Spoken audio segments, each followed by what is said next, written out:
There's a big question. He asked about purification of mind, what practices lead to that or develop it. Well, the whole of Samatha in Theravada Buddhism is considered purification of mind practice. So that would include the four elements here, because, the mind is a pretty complicated term. You wouldn't get agreement from a lot of people on what mind even is. But if we narrow it down to it's some sense of a self or some sense of this is me, then that would equate it more with the impermanence and not self or no self. And to me, that's what all these practices are doing. They're doing deconstruction in a variety of ways. This one is doing it with our physicality.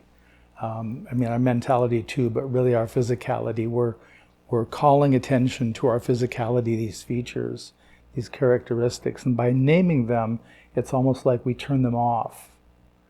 And each time we do these practices, even the Brahma Viharas with the heart practices, we're opening our heart, it's affecting our mind, it affects our relationships to different groups of people, how we hold them. It doesn't change them, I don't think.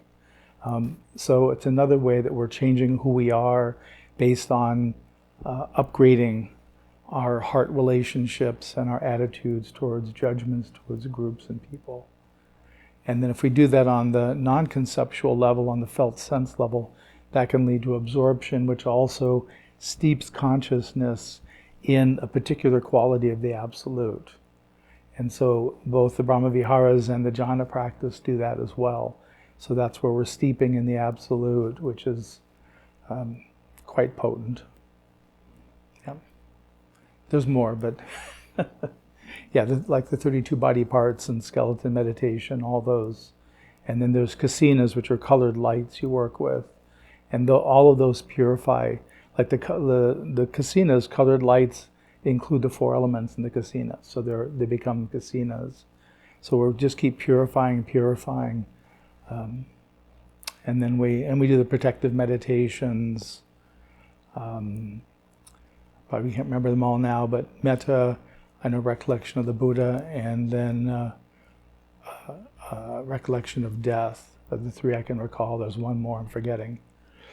But those practices are very potent too.